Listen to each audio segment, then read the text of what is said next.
President of the Russian Federation, Vladimir Putin.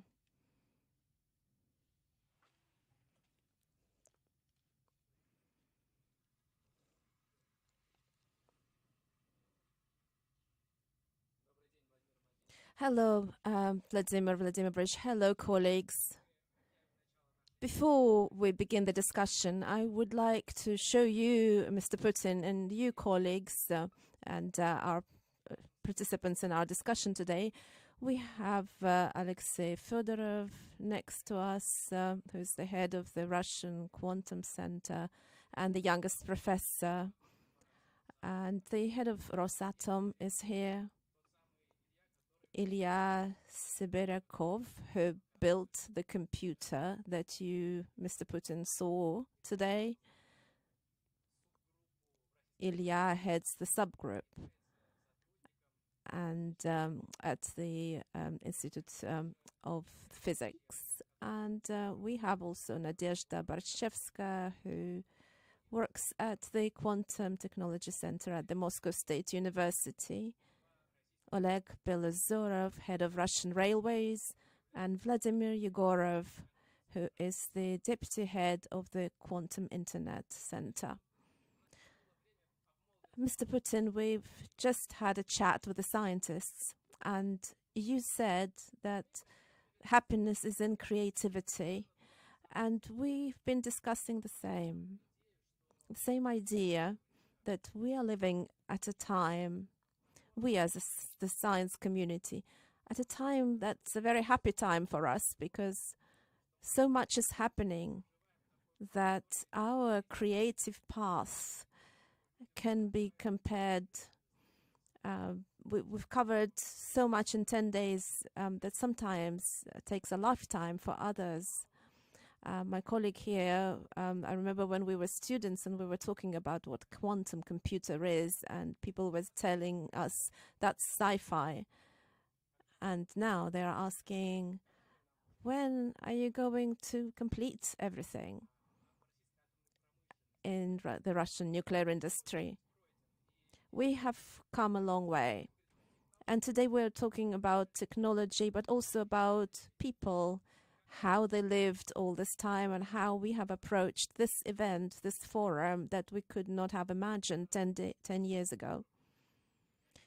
Could not have imagined that the state would pay so much attention to quantum technology. But before we begin the discussion, I would like to ask you, Mr. Putin, to address us.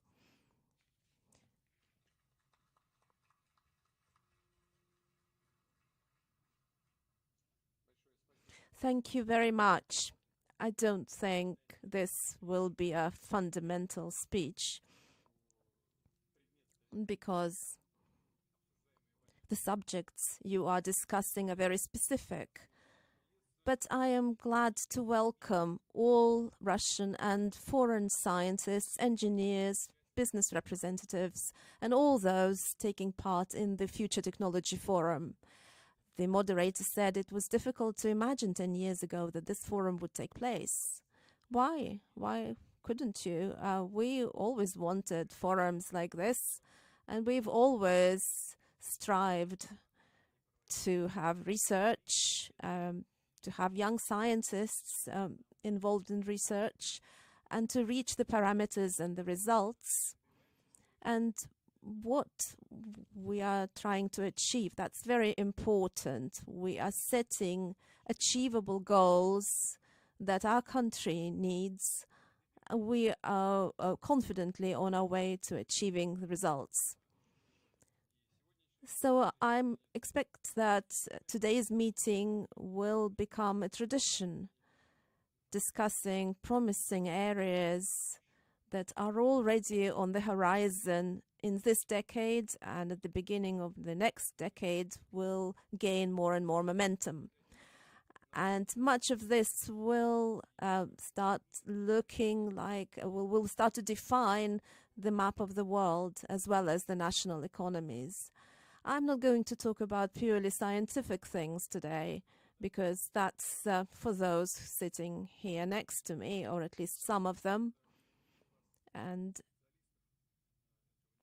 nobody knows this better than you, specialists, but I thought it would be important to tell you how we are constructing our work at the state level, how we are constructing international technological cooperation in the conditions of a blockade that the ruling elites of some countries, more than anyone, have organized.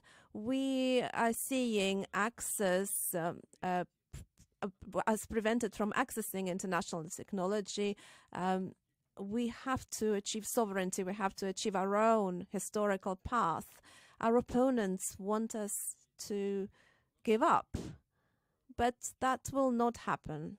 As we often say, Russia will only go forward following its own path without isolating itself from anyone else. We respond to external challenges only with quality work and spreading freedom. And this is what happened in 2014. I have already spoken about this, when the first wave of external sanctions gave a boost to super-fast development in many areas, including agriculture.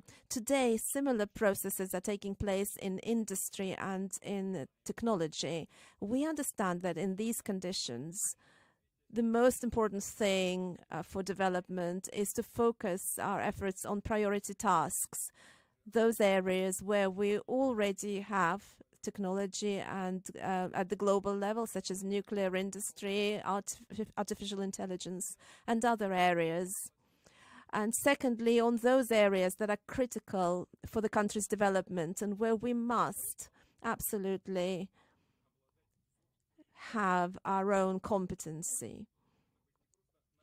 And these should not be just scientific or basic solutions, but the entire technological and production chain, our own equipment, software, hardware, and of course, people, human resources.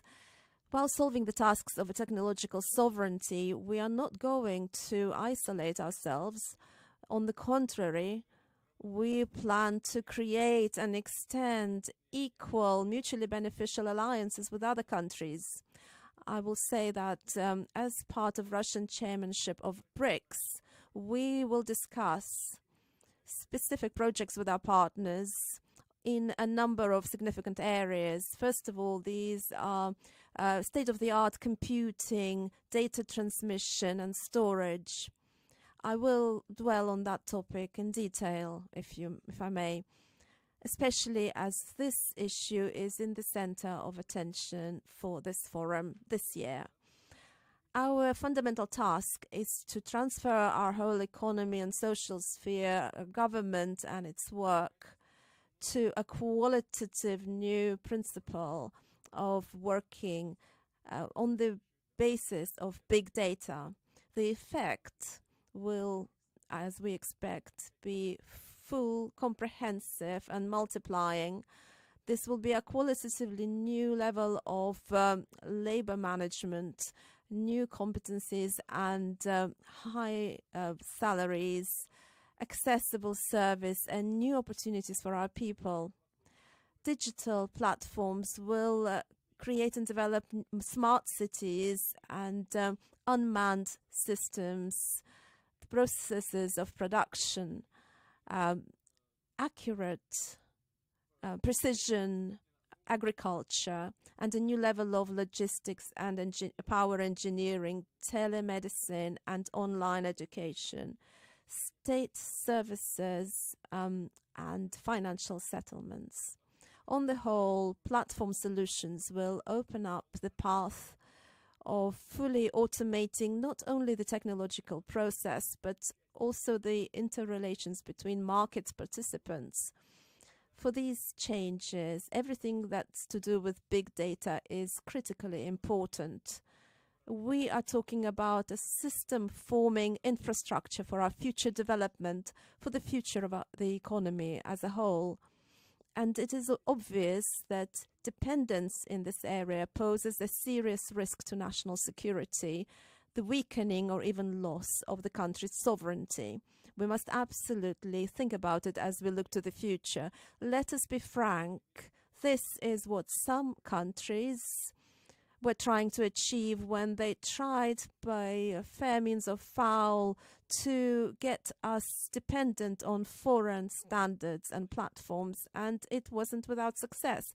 Clearly, dependence is inevitable and is an objective phenomenon.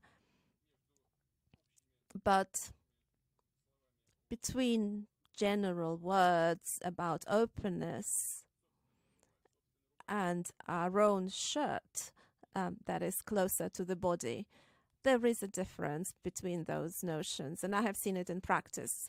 We bought technology in someone else's shop, a sort of supermarket of ready off-the-shelf solutions, and at one point the door was shut to us with the label closed. We drew lessons and conclusions. The government and the private business have done a lot to change the situation. But undoubtedly, we must go forward. We must solve more complex systemic tasks and to plan this work for the long term. I propose within a year to prepare a new national project until 2030, a national project to form the economy of data. This isn't only about consolidating existing tools of supporting digital economy, artificial intelligence and high technology projects, including roadmaps on the development of quantum technology that you mentioned, and which today companies with a state share are trying to implement. We must build a whole mechanism of comprehensive implementation of state-of-the-art design. And this concerns all areas of life and technology. We talk a lot about it. We are moving gradually towards this and solving these issues, but we must boost this work, including in the area of the economy of data. Everything is significant here: research, training at every level of education, creating conditions for the output and trialing new specimens, creating demand for Russian service in data processing and computation, and support for production. It is fundamentally important to take a systemic view of the next technological system, create markets for the future. This is the logic driving the national project for unmanned aerial systems. As we agreed with the colleagues, let us approve it by the 1st of September 2023 and also consider this priority area when developing the budget for 2024 and for the planned period until 2026. Dear colleagues, the new national project to form the economy of data must cover all the stages and levels of work. Firstly, this is data collection. I mean also sensitive sensors, including quantum sensors, which radically improve the accuracy of positioning, discover disease at an early stage, and are used in other areas such as satellite systems. Second, data transmission in communication system, not only in this generation and of next generations that can transmit data in real time, which is critically important to develop unmanned transport systems and to automate the city infrastructure. Third is this modern system for computing and data storage. I mean cloud technologies and data processing systems that can effectively support the work of the state authorities, companies, communications companies, and our own production. I mean based on new principles. I mean computers using quantum and photon technology that we have talked about. Fourth, data security. of course, we must consider this aspect fully. I think it is important and it is necessary to continue the work on the technology of quantum communications and quantum coding. This will make systems resilient to cyber attacks using quantum computers, and will create systems that will be impenetrable. And also will protect existing quantum communications. Russia is one of the leaders in this area, and of course we are only making the first steps, as the colleagues are saying, but it is a tangible result. Number 5, these are sovereign national standards and protocols for data work. These are required for safe storage and processing, including personal information. To use quantum technology in cryptography and cybersecurity to protect from attacks. Number 6, algorithm data processing, including to extend the use of artificial intelligence and software. These national instruments will guarantee data sovereignty and considerably reduce dependence on foreign suppliers and improve control over critical infrastructure. Of course, we must also have code storage platforms and services, Russian platforms and services that are needed to support programmers not only in Russia but also in other countries. In all these areas, work must focus on systemic change in all the areas of the economy, the social sector, public governance, and the quality of life across our country. Dear colleagues, now I would like to address quantum technologies, which are the main subject of today's discussion. I have been to the exhibition and I've been chatting to scientists. I was instructed, or they tried to instruct me in this area in more detail. We need not only to solve ongoing tasks, but also we must look to the future beyond the horizon. We must expand the potential of the human being, make the most complex physical processes serve the human being. The quantum world isn't ready to open all its secrets, but Russian scientists are ready to solve the most complex tasks and to open up the path to advanced solutions. And I will repeat, we will support this. I would like the national project on the data economy to define measures of supporting fundamental research and increase its funding. I mean, first of all, research across the whole spectrum of computing technology, much of which is based on quantum physics and mechanics. And this is also concerning the first and the second ongoing quantum revolution that our moderator was talking about at the exhibition. The second revolution, which became a boost for quantum computing and quantum computers. And every forecast sees these computing systems as hybrid solutions which contain the quantum core and the classic microelectronics technology. I will say that every 10 years, computer productivity gets 1,000 times greater. The systems contain tens of billions of transistors. This race is super fast. The latest computer produced by Sber can take care of 13 trillion transactions per second. And Chervonenko's computer are almost twice as powerful. Now, these are not number one positions in the world, but they are significant, notable, and we can respect them. There is a prospect for their development, and the demand for resources is only getting greater, and so it is critically important for the development of artificial intelligence and world network models. That's why it is very important for us to develop a Russian microelectronic output.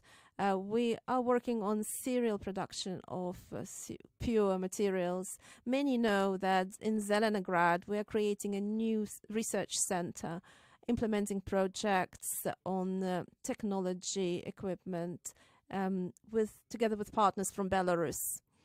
I will remind you that this high level of cooperation in the Soviet Union provided the environment for engineer training, for the development of unique technology and unique schools, including in photonics.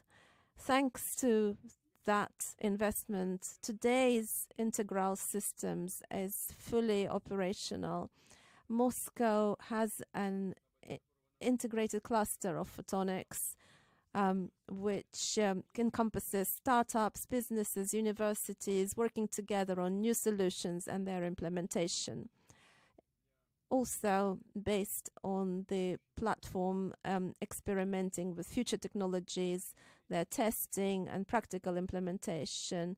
These platforms must be created for other areas. I know the government of Moscow, and the mayor is here today. We have spoken to him about this. The Moscow government has begun work on the Moscow quantum cluster, and I would like to ask you, Sergei, to tell us about it in detail, or at least in general about that. Dear colleagues, I have met Russian scientists and our compatriots working in foreign universities and research centers. Just recently, again, many of them want to work in Russia and be part of interesting, significant projects. They also ask about resuming the work of our mega grant program, which bring together research teams working on interesting research tasks. I support fully this proposal and would like the government and the Duma to provide in the federal budget until 2026 to provide for the necessary funding of mega grants and to change the parameters of the program so that its terms are even more attractive to scientists. I would like to increase the maximum ceiling for mega grants, and it is important, as colleagues told me recently, prolong the implementation, the life of the project. Some say even to 10 years, but I'll say to 5, extendable by another 3, so that's almost 10. First of all, we must support large scientific projects by the leading foreign researchers and our compatriots, those who already were part of the teams creating world-class laboratories in Russia. Within 5 years, the scientists must receive ₹500 million rubles per project, provided they're ready to work permanently in Russia. $250 million rubles over 5 years will be provided to foreign leading scientists who are ready to come to Russia, create departments in our universities, teach, work with students and postgraduate students. This is not that different from the previous terms, but we will confirm and extend them. As a result, such colleagues will form scientific schools in the key areas of science and technology. And another fundamentally new area, as part of the updated mega grant program, we will provide support to promising new scientists, including our compatriots who want to return to Russia and contribute significantly to scientific and technological solutions. There are many of them. I will stress the updated mega grant program must be launched as soon as possible. We will be glad to welcome scientists to our country who share the principle of the openness of science and who devote their life to scientific research, who are focusing on projects of the future. And we, for our part, will do everything we can to make sure that tomorrow's projects will be competitive on the global stage. And I would like to thank everybody who is taking part in this great joint effort.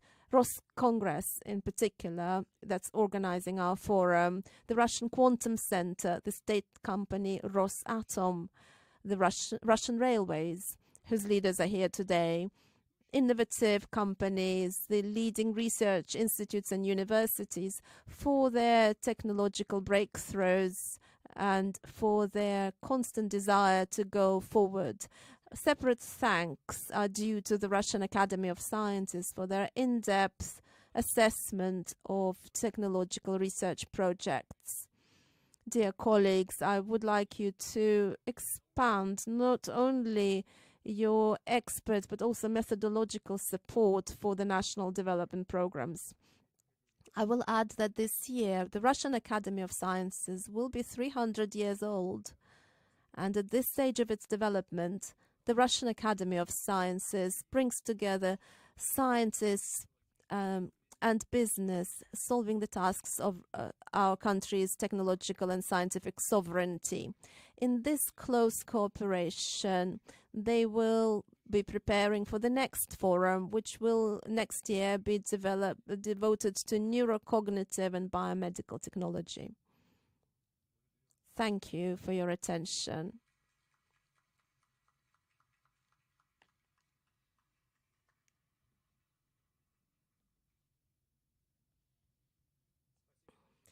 Thank you, Mr. Putin. That was a fundamental speech. We will work on that. We could draw some parallels while listening to you, to your speech about people, the closed sign. We did really feel that when the door was shut to us. Many doors were shut to us, but that is a challenge. We are working. We showed you what we were trying to do. Our spirits are high. But when we discuss these things, we often raise the question, but who are we? What are we? And what are the symbols of new times? In 1937, the sculptor Muchina created the sculpture of the worker and the farmer woman. I'm glad you remembered that and not something else in 1937. Well, we are positive. This is a positive forum. But in the 60s, when scientists managed to conquer the atom, there was an expression, physicists versus lyricists, and the role of the physicist was powerful. Physicists often saved others at that time. And then in the 90s, that was difficult for science. In the last 20 years, we see great changes. So we are asking ourselves now, as we discuss these challenges, are we not heroes of the new time? Of course, we are not trying to take up the pedestal. We respect other professions, but what do you think about the role of the scientist? Is it worthy of that, as a hero? Well, the scientist is a pioneer, is always first. He is a fanatic, and only fanatics achieve success. Number two, every time needs its own heroes.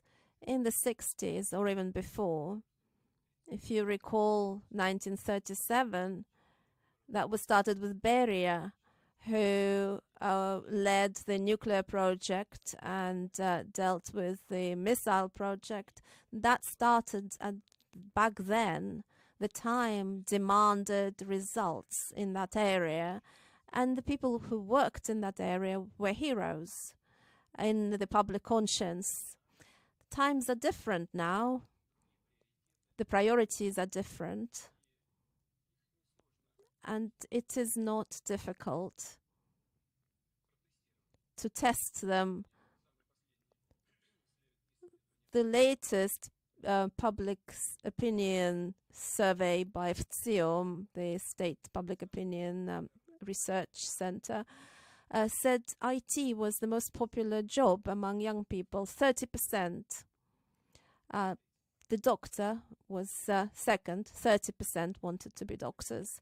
Number 3, the defender of the fatherland, a serviceman of the army, and so on. But the interest among young people for engineering professions multiplied. It was almost 5-fold. And all this proves that despite the fact that some things are within the focus of people, and I'm not going to describe each of these areas, but the fact that the interest for engineering professions is multiplying, that is a sign of our times. And as for scientists, they are pioneers. They are at the forefront. They are, well, as you know better than me, many Nobel Prize winners receive these prizes decades after the discoveries they made. But when they were making those discoveries, they were not thinking of those awards. They just went forth. And we always must bow our heads as a sign of respect to those people, to that kind of character. Thank you. I wanted to talk about fanatics.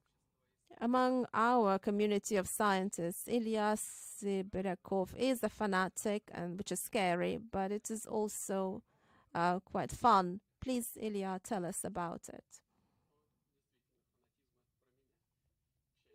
Yes, I am a fanatic.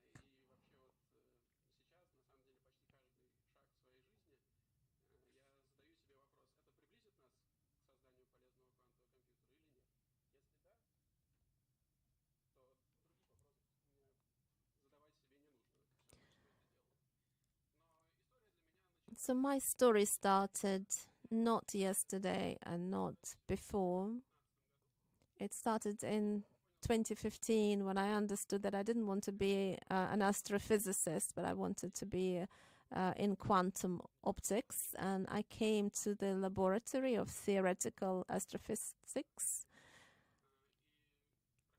And I asked, could I join? And I'm thankful that even though I couldn't really do anything yet, he said I could. And 2 other people joined.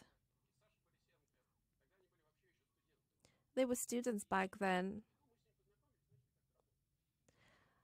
And we started working. It turns out we were very different.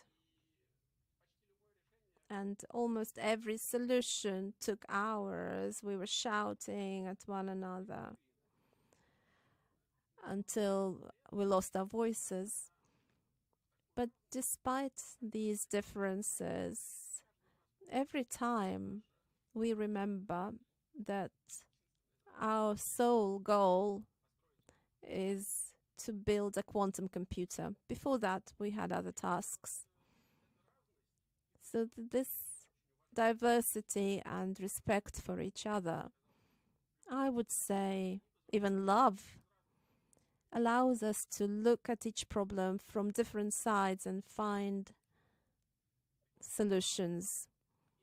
So we began to work together, and it was important for us because to learn something is only possible when you are actually doing real work. Yes, we were students, but in order to do something real, you need to do it.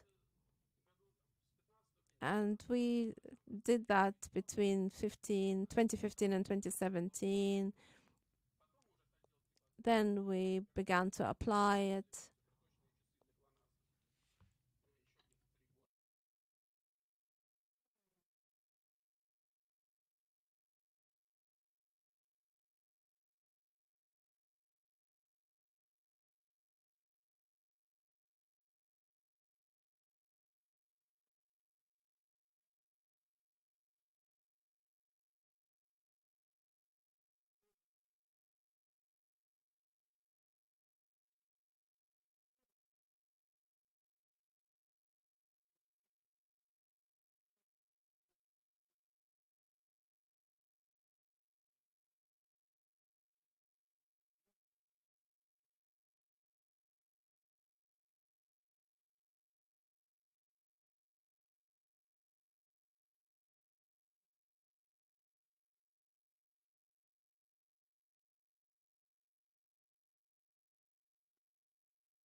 The main thing is for you not to retire.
You know, I can only envy you. I can sympathize with those who are thinking about going to work tomorrow, sadly. But for you, going to work is joy. That is happiness when someone is living for their life's work.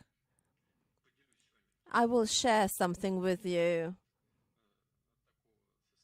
I am far from that sort of state of mind. But when I'm asked, how did you come to this idea? My answer is always simple because I think about it day and night. I go to bed and think about it. I wake up and think about it. And the solution comes very suddenly. So I think that's the paradigm you're in.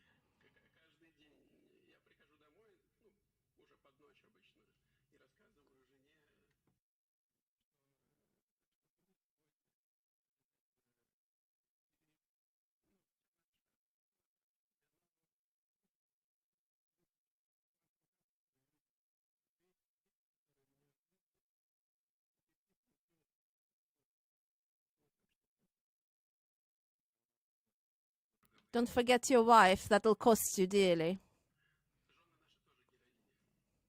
Yes, our wives are heroes. Thank you. Yes, the roadmap and the first results are important. Maybe Rosatom can comment.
What can I say? I can only agree.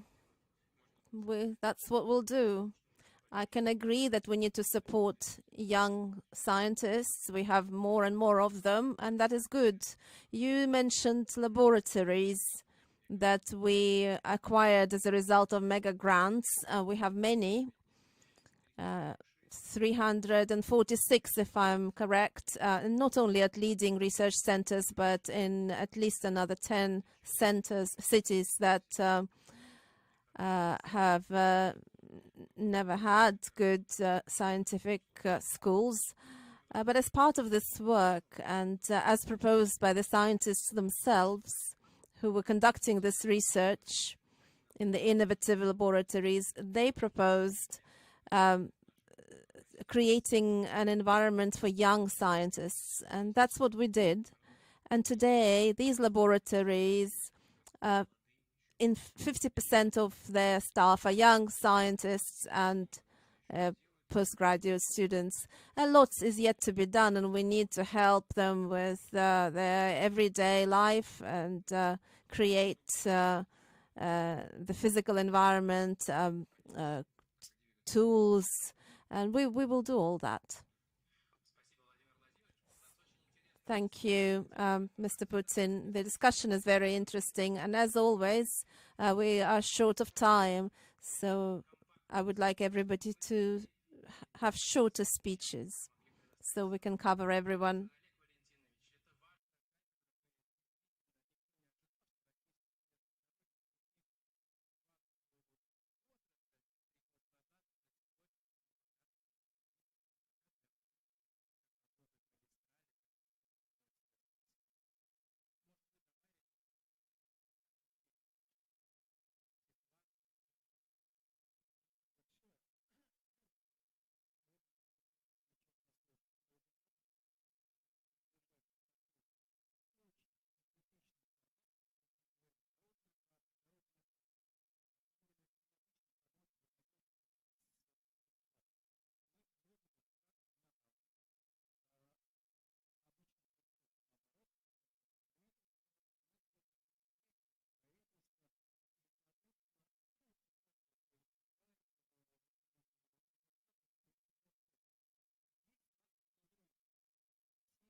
Railway transport in Russia has a special significance. It is a fundamental industry like power engineering. It underpins the entire economy.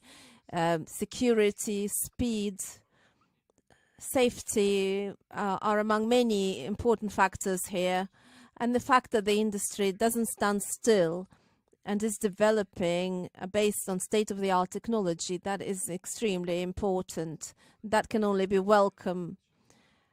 To be frank, Oleg just said that you supported this and you supported that. I am proud that I did nothing. I did not stand in the way, and they managed everything. I want to thank them for that.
Well, I can only wish you success. You have shown me a quantum computer. So it's like somebody says, can you know something when you approach it for the first time? It is impressive. Computing based on supercomputers could take hundreds of years when quantum computers achieve the result in hours. And that is impressive. And you begin to understand how important this technology of the future is to any economy and to all areas of life. I can only wish you success, and we will give you all the support you need. Thank you, Mr. Putin. You mentioned Sergei Sobyanin, the mayor of Moscow, who is creating the Moscow Quantum Cluster. I would like to give him the microphone to comment.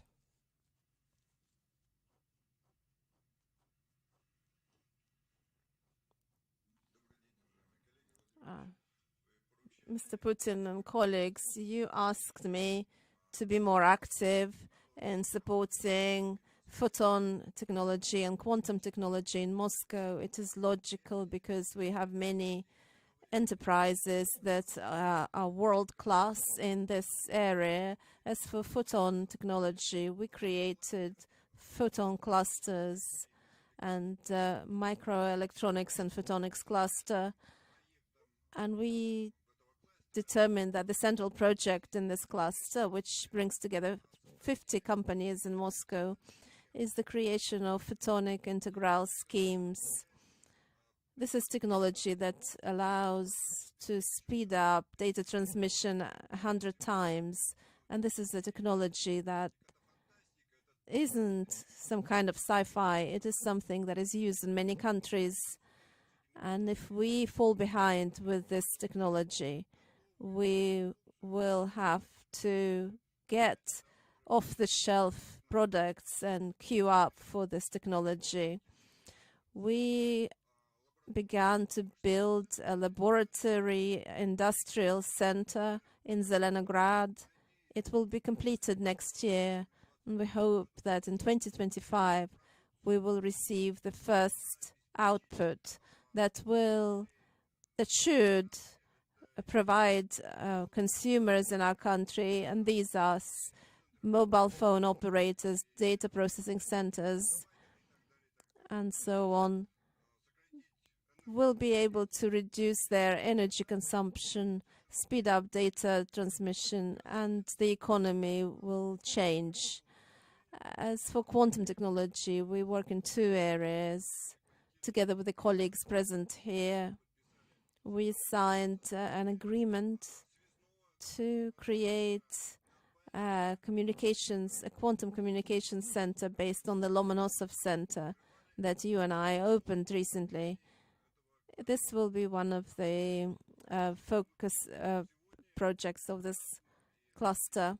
We also signed with Rosatom and the Space Center an agreement to build a laboratory and industrial center in Skolkovo that must be completed before next year, to create new startups, new technology, new prototypes.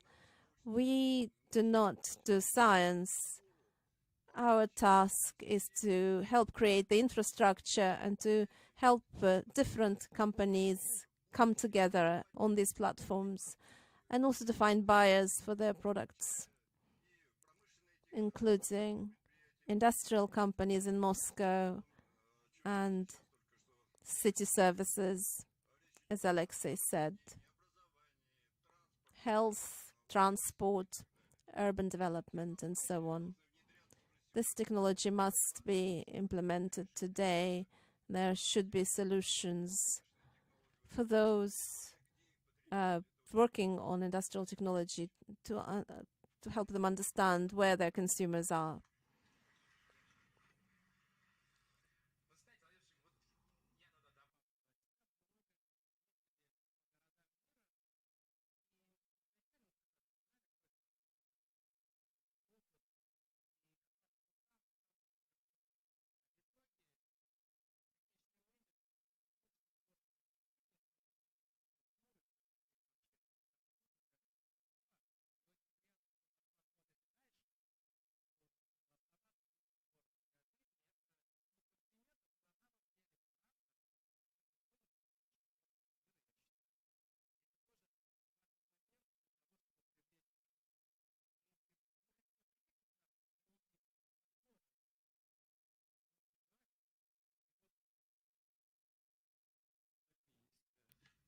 That's true. Moscow, according to many independent, competent experts, Moscow is one of the best megapolises in the world on many parameters.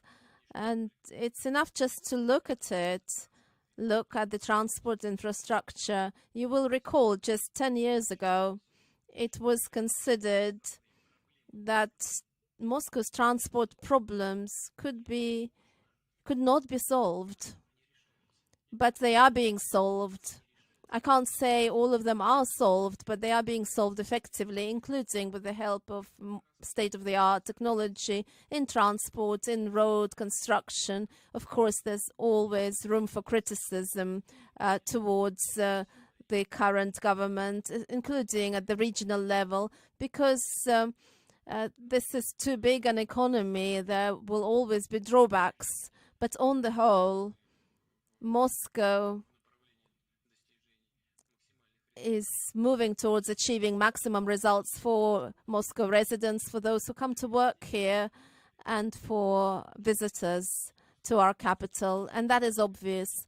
And that is also achieved using modern technology. We can only be glad and wish Moscow to continue developing on the same course led by the Moscow mayor and his team. Thank you.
We can think about that. We'll talk about that, of course. But on the whole, what do you think about the standard of Russian space science compared to competitors? We are at the world standard in quantum and quite behind in space science, about 10 years behind China and other countries. What are the prospects? What do you think we should do in order to move forward? Our quantum space project is already on the roadmap, and it is about to start. So in 3 years' time, we plan to launch the first satellite to test our technology. So there are specific steps planned. You mentioned your industrial partner. Who's that? That's Tex. And how does it help you? What tasks do you solve for them? This is a company that brings our designs into serial production. But what are you doing for them? What do you do for them? We're just making the first steps. We think of what technology should be there for quantum key distribution.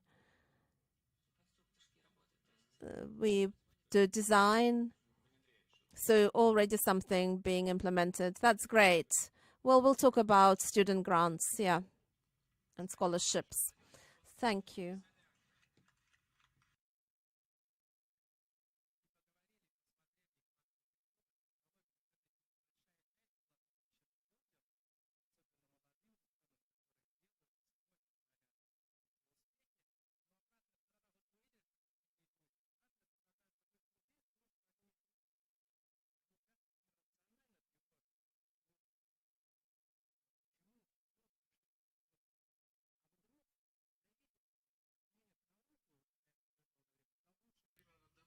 The flip side of being a scientist is that people are worried that you would cancel science in these difficult times.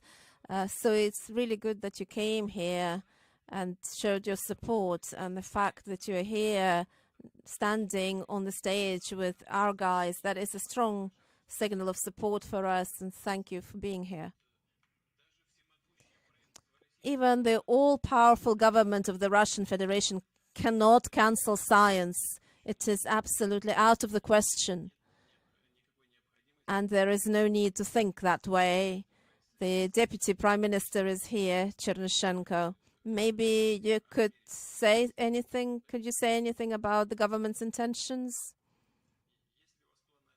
Do you plan to cancel science? Be honest. Mr. Putin, of course not. We are fulfilling your instruction. And we are, in the latest program, we spent 2.9 thousand billion rubles on science, so science is safe. So the Deputy PM says that he is working on my instructions, and the government of the Russian Federation is achieving tangible results, especially at this difficult time today. But as for mega grants, this is the Minister of Higher Education. They need to look at the instructions issued before, and the government on the whole. I would like you to focus on that, because resources for 2025 have not been planned yet. That is true. Only for 2024, 2 billion. That is something you asked for in 2010. And do you remember how many laboratories were created? 246. No, 346. That is true.